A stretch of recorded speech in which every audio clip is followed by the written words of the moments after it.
അങ്ങനെ സജീവമായി അന്ന് ബാലസാഹിത്യകാരന്മാർ സംഘടിക്കാൻ ഇരിക്കുന്നുവെന്ന് തോന്നിയപ്പോഴാണ് നമുക്കിവിടെ ഈ കൊടുങ്ങല്ലൂർ ആസ്ഥാനമാക്കി ഒരു ബാലസാഹിത്യ സമിതിക്ക് രൂപം നൽകണം, അതിന് നിങ്ങളെല്ലാം മുൻകൈ എടുക്കണമെന്ന് അദ്ദേഹം പറഞ്ഞത്. അത് ഏറ്റെടുത്തത് മുരളീധരൻ നമ്മൾ തന്നെയായിരുന്നു. അന്ന് പി ടി ഭാസ്കര പണിക്കരുടെ ഭാവനയിൽ വിരിഞ്ഞ ആ വലിയ കാര്യം നമ്മൾ ഏറ്റെടുത്തു. അത് 28 വർഷങ്ങളായി നമ്മൾ അണയാതെ സൂക്ഷിച്ചുകൊണ്ടുവരികയാണ്. പല പ്രതിസന്ധികളൊക്കെ ഉണ്ടായിരുന്നു. എങ്കിലും ഇവിടെ സൂചിപ്പിച്ച ദേവദാസൊക്കെ സൂചിപ്പിച്ചതുപോലെ മുരളീധരൻ മാസ്റ്റർ അതിന്റെ കുറവുകളും കുറ്റങ്ങളൊക്കെ ഉണ്ടാകാം. എങ്കിലും ഇത് നിലനിർത്തുക എന്നത് എളുപ്പമുള്ള കാര്യമല്ല. എത്രയോ പ്രസ്ഥാനങ്ങൾ എനിക്കെല്ലാം അറിയാം. ഞങ്ങളൊക്കെ മുൻകൈ എടുത്ത് ഉണ്ടാക്കിയ വലിയൊരു പ്രസ്ഥാനമായിരുന്നു കെ വി രാമനാഥൻ മാസ്റ്റർക്ക് അടക്കം ശങ്കരനാരായണനൊക്കെ അടക്കം ഉണ്ടാക്കിയ പ്രസ്ഥാനമായിരുന്നു കേരള ബാലസാഹിത്യ അക്കാദമി. വലിയ രീതിയിലാണ്. അതിന്റെ പേരിൽ പള്ളിപ്പുറത്ത് വെച്ച് ആദ്യത്തെ ക്യാമ്പ് 3 ദിവസം നിലനിൽക്കുന്ന വലിയ ക്യാമ്പ് ഉദ്ഘാടനം ചെയ്യാൻ വൈലോപ്പിള്ളി വന്നതും, അതുപോലെ തന്നെ പി നരേന്ദ്രനാഥൊക്കെ 3 ദിവസം, ശിവദാസ് സാറും പി നരേന്ദ്രനാഥൊക്കെ 3 ദിവസം അവിടെ ഉണ്ടായിരുന്നു. കടവനാട് കൃഷ്ണൻ 2 ദിവസം ഉണ്ടായിരുന്നു. കുഞ്ഞുണ്ണി മാസ്റ്റർ വന്നു. അങ്ങനെ വളരെ സജീവമായി നടന്ന വർഷം എനിക്ക് ഓർമ്മയില്ല പള്ളിപ്പുറത്ത് നടന്ന വലിയ സാഹിത്യക്കാണ്. അതൊക്കെ ഈ ബാലസാഹിത്യ അക്കാദമിയുടെ കീഴിൽ തന്നെയായിരുന്നു. പക്ഷേ പിന്നീട് പ്രവർത്തകർക്ക് മാറി വന്നു. പ്രവർത്തകരുടെ ശുഷ്കാന്തി എന്തുകൊണ്ടൊക്കെ കുറഞ്ഞു കഴിഞ്ഞപ്പോൾ അത് ഓട്ടോമാറ്റിക്കായിട്ട് തന്നെ ഇല്ലാതായി എന്നതാണ് സത്യം. അപ്പൊ ഇങ്ങനെയുള്ളൊരു കാലഘട്ടത്തിൽ തന്നെയാണ് നമ്മൾ ഇവിടെ ബാലസാഹിത്യ സമിതിക്ക് രൂപം നൽകിയത്. അത് ഭംഗിയായി മുന്നോട്ട് പോകുന്നു. കാരണം നല്ല തലയെടുപ്പുള്ള കേരളത്തിലെ ബാലസാഹിത്യ രംഗത്ത് തലയെടുപ്പുള്ള മഹാരഥന്മാർ തന്നെ ആയിരുന്നുണ്ടായിരുന്നവര് ഈ പരിസരത്തായിരുന്നവരെല്ലാം. ഉത്തമ്പേരിക്കര സുകുമാരൻ ഉണ്ടായിരുന്നു, രാജൻ മൂത്തുണ്ടായിരുന്നു, ആനന്ദൻ ചെറായി ഉണ്ടായിരുന്നു, ആനപ്പുഴ മുരളീധരൻ ഉണ്ടായിരുന്നു, പത്മിനി ടീച്ചർ ഉണ്ടായിരുന്നു.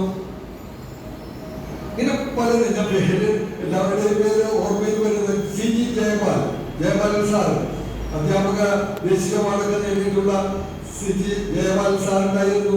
ഇങ്ങനെ വലിയ താല്പര്യത്തോടുകൂടി ഇത് കൊണ്ടുനടക്കാവുന്ന ഒരു നിര തന്നെ ഉണ്ടായിരുന്നു. അവരെല്ലാം ഭംഗിയായിട്ട് ഏറ്റെടുത്ത് കാര്യങ്ങൾ ഇതിന് നല്ല പ്രചാരമുണ്ടായി.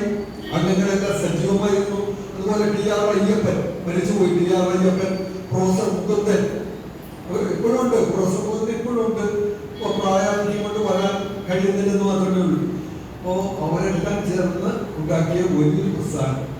നമുക്ക് ഈടായിട്ട് തളർച്ചയെന്ന് ഞാൻ പറയുന്നില്ല, ഇത്തിരി സജീവത്വം കുറഞ്ഞിട്ടുണ്ട്. പിന്നെ ഇവരെല്ലാം മരിച്ചുപോയി. നമ്മൾ പറഞ്ഞ ഇതിന്റെ കാവലാളന്മാരായിരുന്ന ആളുകളെല്ലാം നമ്മുടെ ഇടയിൽ നിന്ന് യാത്ര പറഞ്ഞു പോയി. ഇനിയുള്ളവർ നമ്മളാണ്. നമുക്ക് ഇതെങ്ങനെ അണയാതെ മുന്നോട്ട് കൊണ്ടുപോകാം ഈ ബന്ധം എന്നൊരു ചിന്തയാണ് നമ്മുടെ മനസ്സിലുണ്ടായിട്ട. ആളുകൾ കുറഞ്ഞു എന്നതൊന്നും നമ്മൾ സങ്കടപ്പെടേണ്ട. എങ്കിലും നമുക്ക് നമ്മുടെ കരുത്ത് കൈവിടരുത്. ആ കരുത്ത് കൈവിടാതെ മുന്നോട്ട് കൊണ്ടുപോകണം. 28 കൊല്ലം ഊട്ടി വളർത്തിയ ഒരു പ്രസ്ഥാനമാണെന്നുള്ള കാര്യം നമുക്ക് പറയാൻ കഴിയില്ല. അപ്പൊ ആ ചിന്ത എല്ലാവരുടെയും മനസ്സിലുണ്ടാകണമെന്ന് അഭ്യർത്ഥിച്ചുകൊണ്ട് പുതിയ ആളുകൾ നമുക്ക് ചേർക്കാവുന്ന ആളുകളെല്ലാം നമ്മുടെ അംഗങ്ങൾ മുൻകൈ എടുത്താൽ കുറെ ആളുകൾ കൂടി മെമ്പർഷിപ്പ് എടുപ്പിക്കണം. നമുക്ക് സാമ്പത്തികമായിട്ടുള്ള ഞെരുക്കങ്ങൾ വന്നു തുടങ്ങുന്നുണ്ട്.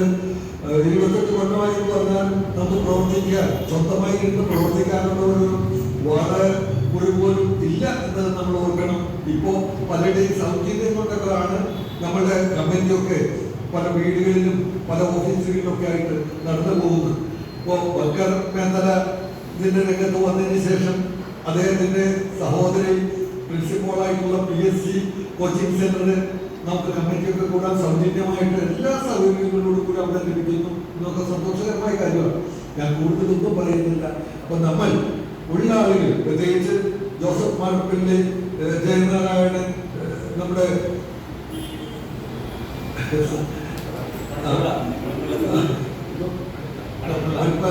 സാറ് ഒക്കെ രംഗത്ത് വന്നിട്ടുണ്ട്. കമ്പനിയൊക്കെ പുതുതായിട്ട് വന്ന ആളുകളാണ്. അവരുടെ എല്ലാം പിന്നെ നമുക്ക് പ്രസാദകരായിട്ടുള്ള മികച്ച പബ്ലിഷറായിട്ടുള്ള സുനിൽ പി മധുരത്തെ പോലുള്ള ആളുകളുണ്ട്. ഇവിടെ ഇരിക്കുന്നവരും മോശക്കാരല്ല, അനിൽ കുമാർ നന്നായിട്ട് എഴുതി നല്ല ബഹുമതികളൊക്കെ ആർജിച്ചുകൊണ്ടിരിക്കുന്ന ആളുകളാണ്. ബക്കറിന് പണിത്തിരെ കൊണ്ടുള്ള ആളാണെന്ന് മാത്രമേ ഉള്ളൂ, പ്രവർത്തിക്കാനൊന്നും ഇപ്പോഴും കുറവില്ല. അതിന്റെ ആശയങ്ങളൊക്കെ മനസ്സിലാക്കി നന്നായിട്ട് ഉള്ള ആളാണ്. എപ്പോഴും ഓടിവരുന്ന ആളാണ് നമ്മുടെ പ്രിയങ്കരനായ